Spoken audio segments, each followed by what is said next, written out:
Welcome back dear students, myself Devendra Sahu. और आज मैंने ना कुछ एक स्टेप्स लिखी हैं, बेसिक स्टेप्स जो कि पार्ट 1 है। और आज मैंने कवर करूंगा इसमें कोफिशिएंट ऑफ कोरिलेशन। ठीक है, कोफिशिएंट ऑफ कोरिलेशन मेरे पास दो टाइप्स होता है। फर्स्ट होता है हमारे पास Karl Pearson coefficient of correlation, और सेकंड मेरे पास होता है Spearman's rank coefficient of correlation. अगर एग्जाम में लिखा आता है आपको find coefficient of correlation, so आप किसी भी मेथड को आप अप्लाई कर सकते हो, दोनों से आपके आंसर सेम आएंगे। बट अगर वहां पे स्पेसिफाई है कि आपको फाइंड आउट करना है कार्ल पियर्सन, या फिर आपको वहां पे फाइंड आउट करना है स्पीयरमैन्स, या फिर वहां लिखा आता है रैंक, तो आपको सिर्फ वही मेथड लगाना है। फिर आप मेथड चेंज नहीं कर सकते, इस बात का हमको ध्यान रखना है। ओके, सो हम फर्स्ट ऑफ ऑल बात करेंगे Karl Pearson coefficient of correlation. देखो बेसिक स्टेप्स, सबसे पहले बात करूंगा मैं डायरेक्ट मेथड की। ओके, ये हम कब लगाते हैं? जब मेरे पास वैल्यू काफी स्मॉल में है, छोटी है, या आप वैसे कभी भी लगा सकते हो अगर आपका कैलकुलेशंस परफेक्ट है तो। ओके, इसमें हम क्या करते हैं, इसमें मेरे पास ना सबसे पहले हम 5 कॉलम बनाते हैं। First of all we shall draw a table which consist 5 columns. Okay, कौन कौन से कॉलम होते हैं? पहला कॉलम होता है एक्स, सेकंड कॉलम होता है एक्स स्क्वायर, थर्ड कॉलम होता है वाई, फोर्थ कॉलम होगा वाई स्क्वायर, और फिफ्थ कॉलम होगा एक्स वाई। सो जब भी अगर हम लगाएंगे कार्ल पियर्सन में डायरेक्ट मेथड, ये 5 कॉलम अपन को बनाना है। ओके, देन हम कैलकुलेट करते हैं इनका समेशन, यानी समेशन एक्स हो जाएगा पहले कॉलम में, summation X square second column हो जाएगा, समेशन वाई थर्ड कॉलम हो जाएगा, summation Y square fourth column हो जाएगा, और समेशन एक्स वाई ये आपका फिफ्थ कॉलम हो जाएगा। यानी जितने भी कॉलम हमने बनाए हैं उन सबका क्या निकाल लिया अपन ने? समेशन। समेशन मतलब होता है उन उस कॉलम की सारी वैल्यू को ऐड करना। ओके, सो मेरे पास ना इस टाइप से एक टेबल बनेगी आपकी ये। ठीक है, देखो X, X square, Y, Y square, X Y, ये 5 कॉलम हो गए मेरे पास। ओके, यहाँ पे मेरे पास सारी एंट्री कर देंगे हम, जो भी एंट्री मेरे पास हो रही है, और नीचे उन सब का अपन सम निकालेंगे। एक्स स्क्वायर अपन कैसे निकालते हैं? एक्स की वैल्यू का होल स्क्वायर कर देते हैं। सेम प्रोसेस वाई स्क्वायर निकालेंगे अपन, और एक्स वाई मतलब जो एक्स मेरे पास पहले नंबर का कॉलम है, और वाई, इन दोनों का अपन मल्टीप्लाई करके मेरे पास एक्स वाई की वैल्यू आ जाती है। ओके, इन इस सब के बाद हम लगाते हैं अपने फॉर्मूले को। क्या होता है हमारे पास फॉर्मूला इसका? r is equal to N of summation X Y minus summation X into summation Y upon under root N summation X square minus summation X का होल स्क्वायर। और जैसे अपन ने अभी x के लिए लिखा है, सेम लिखेंगे अपन y के लिए। ओके, मेरे पास इसके बहुत सारे फॉर्मूले हैं, बट मुझे थोड़ा सा ये इजी लगता है। देखो क्यों, इसको आपको कैसे याद रखना है?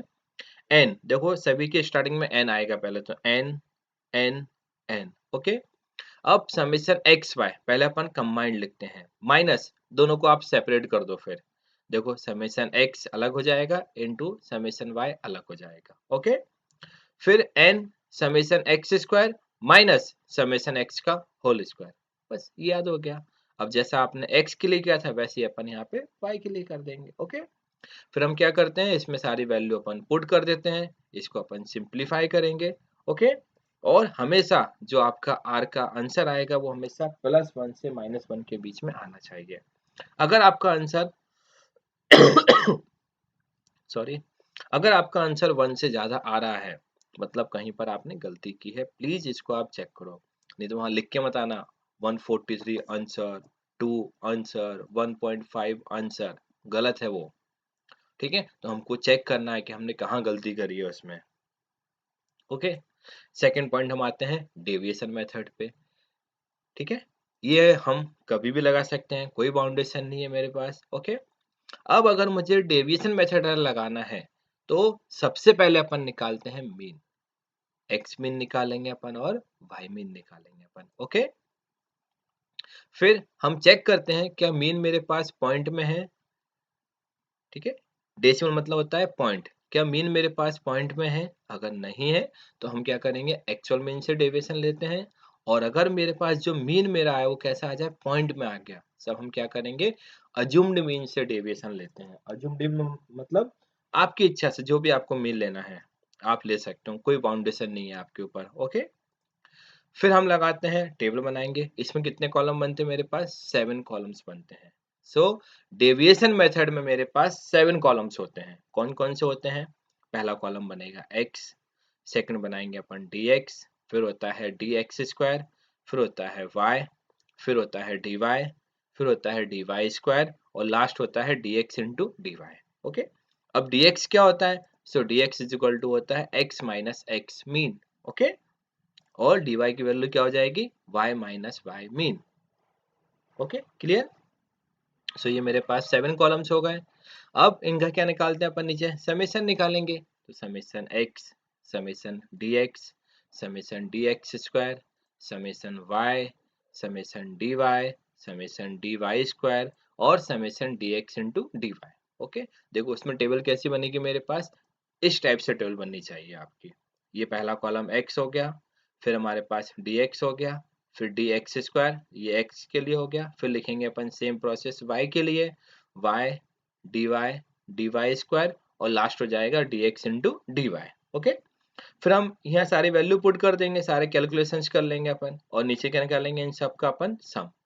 ओके, सो ये सारी वैल्यू आ जाएंगी मेरे पास। ओके, फिर हम क्या करेंगे? लगा देंगे अपना फॉर्मूला इसमें डेविएशन मेथड का। देखो सेम फॉर्मूला जो अभी हमने पढ़ा था डायरेक्ट मेथड में, उसी फॉर्मूले में हम क्या करेंगे?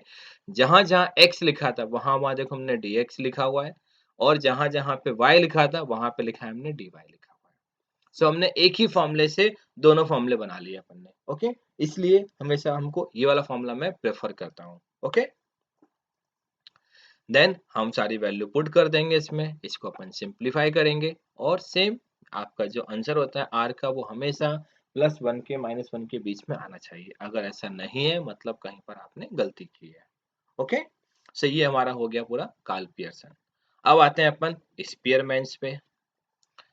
ठीक है, इसमें भी मेरे पास दो केसेस हैं। पहला केस, आपको सबसे पहले चेक करना है क्या मेरे पास जो वैल्यू दी गई है उसमें कोई वैल्यू रिपीट हो रही है क्या।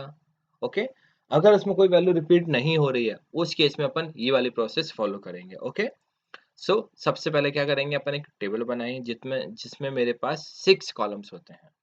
ओके, कौन कौन से कॉलम होंगे? पहला कॉलम बनेगा x, सेकंड होगा r ऑफ x, जिसका मतलब होता है रैंक ऑफ x, फिर बनेगा मेरे पास y, फोर्थ कॉलम बनेगा r ऑफ y मतलब रैंक ऑफ y, फिर हम बनाते हैं दोनों का डिफरेंस d, जो होता है r of x minus r of y, और फिर हम निकालते हैं d स्क्वायर। 6 नंबर का कॉलम d स्क्वायर होता है हमारे पास। ओके, अब r ऑफ x कैसे निकालते हैं? r ऑफ y कैसे निकालेंगे? ये होती है हमारे पास रैंक होती है। ठीक है, r ऑफ x मतलब क्या हुआ? x वाला जो कॉलम था उसके लिए क्या करेंगे? अपन रैंक असाइन करेंगे। ओके, रैंक हम कैसे स्टार्ट करते हैं? आपको चेक करना है कि उस वाले कॉलम में, x वाले कॉलम में सबसे बड़ी वैल्यू कौन सी है, उसको असाइन कर देते हैं अपन 1। फिर हम देखेंगे उससे छोटी वैल्यू कौन सी है, उसको अपन असाइन करेंगे 2। सो ऐसे अपन x की जितनी वैल्यू मेरे पास दी गई है उन सबको अपन रैंक असाइन करेंगे, और सेम प्रोसेस करते हैं अपन y वाले कॉलम के लिए।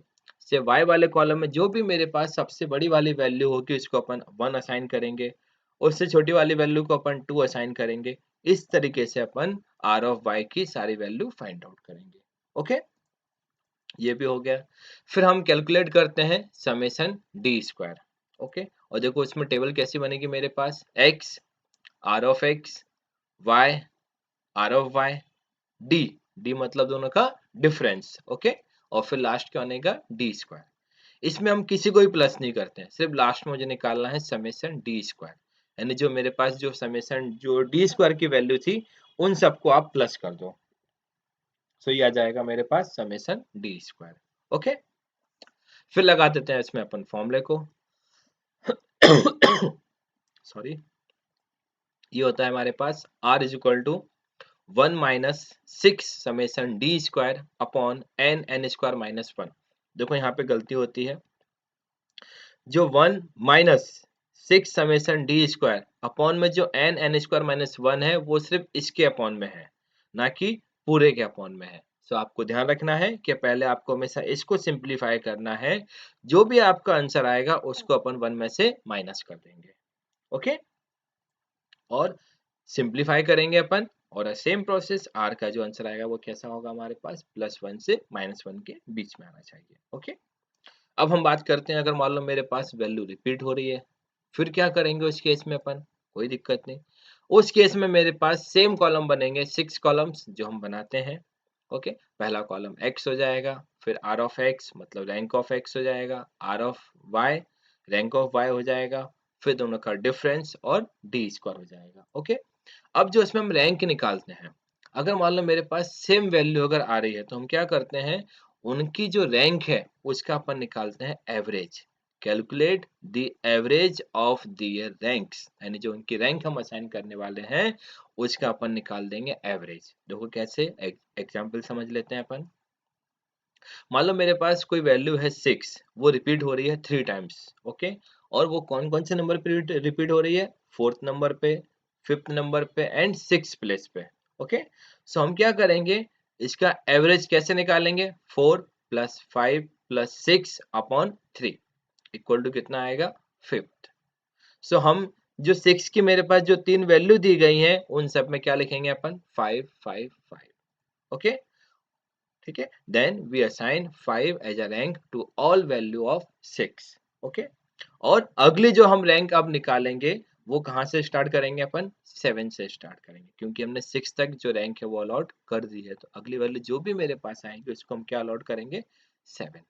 ओके, सो इस तरीके से जब भी मेरे पास अगर मान लो वैल्यू रिपीट हो रही है तो हम उसकी रैंक जो होती है उस रैंक का निकालेंगे एवरेज और उसको अपन असाइन करते हैं। ओके, फिर हम निकालेंगे समेशन डी स्क्वायर, इसमें सेम टेबल है मेरे पास। ओके, और हम फॉर्मूले को इसमें अप्लाई करते हैं, R is equal to 1 minus 6, ये बाहर होता है, ध्यान रखना हमेशा मेरे पास, bracket summation D square plus 1/12 M Q minus M plus dot dot dot upon में एन स्क्वायर माइनस 1। ओके, देखो जो मैंने लिखा है यहाँ पे 1/12 एम क्यू माइनस एम, ये एक नया टर्म है मेरे पास। ओके, सो जितनी वैल्यू मेरे पास रिपीट होंगी उतनी बार आपको ऐड करना है 1/12 एम क्यू माइनस एम।